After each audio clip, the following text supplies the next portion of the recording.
Welcome back to World Crisis Radio. So therefore the comparison is Rahm Emanuel and Obama attempting to purge the House of Representatives, comparable in many ways to the campaign of Mussolini against the Italian Parliament in 1923, 24, 25.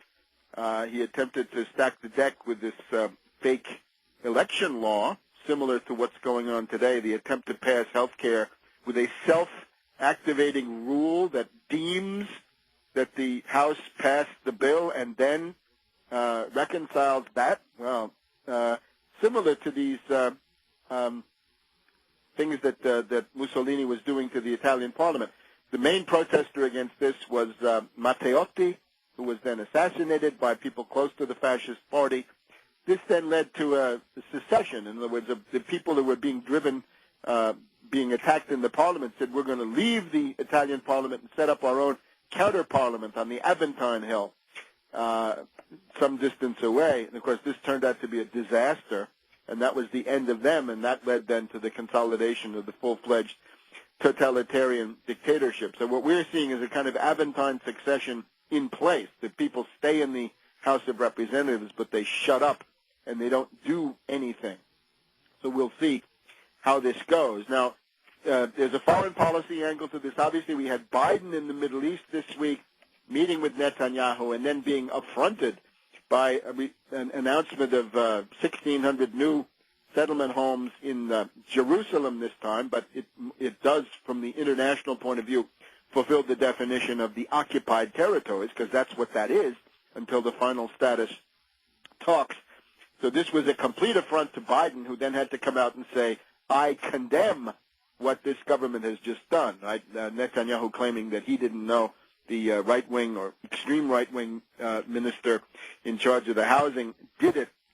There's also this strange incident where Netanyahu gives Biden a framed picture of Biden's mother planting a tree there in Israel, in the Holy Land, except that the glass on the picture is shattered, saying, I have nothing to give you but broken glass. Broken glass, some kind of a coded message, and certainly not good. Now, there's also then the overwhelming economic ramification. If the Rahm Emanuel strategy goes through, and generally this is what's happening already, a tremendous wave of drastic austerity gripping the United States. We went through this Rohatyn-Ravitch plan for New York State. In Kansas City, we've got a large part of the school system, almost half of it, being shut down. Rush Limbaugh thinks that's wonderful. As the fabric of human civilization is destroyed, the Limbaugh types, the Austrians and Chicago boys, the disciples of William F. Buckley, exult because they say, this is big government being dismantled. Yes, too bad. As human civilization goes by the boards. Illinois, Governor Pat Quinn says he's going to cut $2 billion from the state budget in a caustic budget reform, including the firing of 13,000 teachers. In Virginia, $2.2 billion deficit, $1 billion plus cuts in education and Medicaid, with Governor McDonnell, the stealth reactionary, like the smiling reactionary type, saying, I am going to fire essentially tens of thousands of teachers is what it's going to be there. In New Jersey, Governor Christie, using this complete Tea Party anti-government ideological reaction, he wants to cut 2,000 state workers, privatize significant parts of the New Jersey government, and he wants to make state employees pay for their parking tickets. You look at this guy, he reminds me of Hermann Goering. He's the Garden State Goering. He wants to declare a state of emergency and bust the unions by depriving them of their contracts. In California, we have 8 counties where the unemployment has gone over 20% officially. In Michigan, we're over 13.5% unemployment officially. And here in the District of Columbia, 12% unemployment. Now, here's the message. This doesn't work. It's ideological. It's insane. It's lunatic. You cut the budget this time around. You fire state workers, cut government services. What have you done? The taxes being paid by those government workers are no longer paid. Instead, they're going to be drawing unemployment benefits. Your deficit goes up.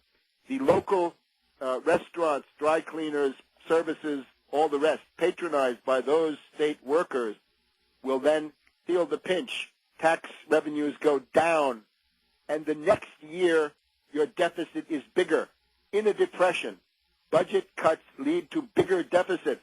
This is the stupidity, the cretinism of the Tea Party demand. It's the old Ross Perot demand. Run it like you'd run your kitchen table. It's not the same. In a depression, government activity in general looms larger and larger because of the collapse of the private sector.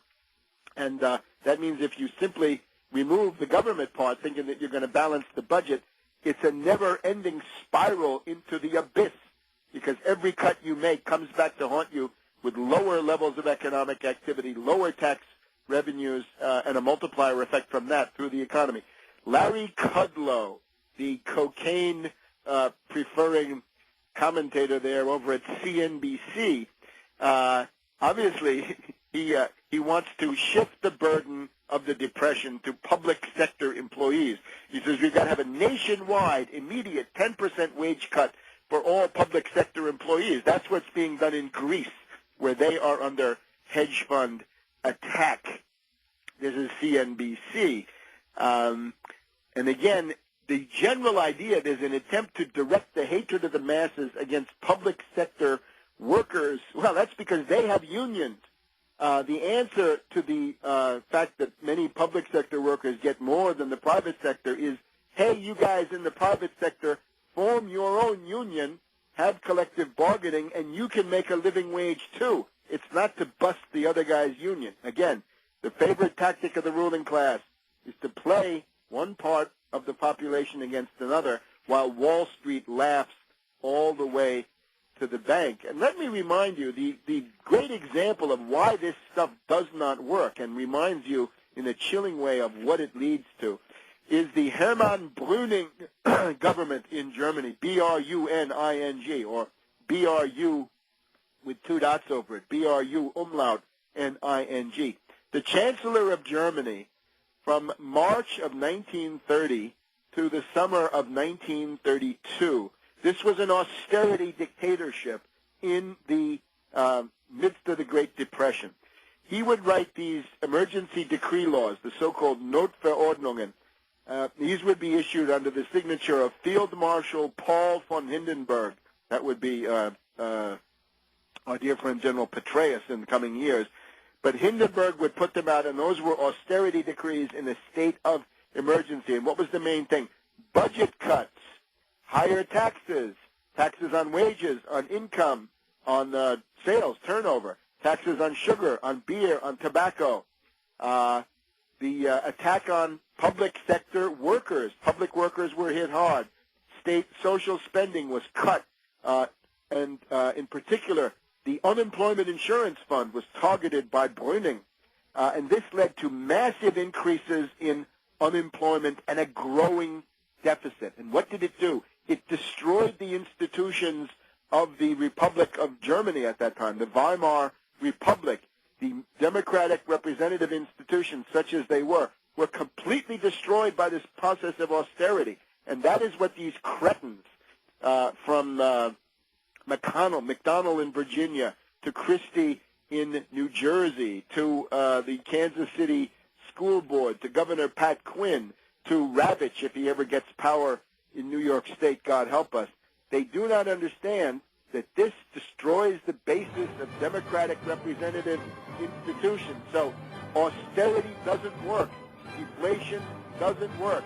You need an economic program to fight the depression. Start off with a Tobin tax, Wall Street sales tax, and ban credit default swaps. Those are the issues.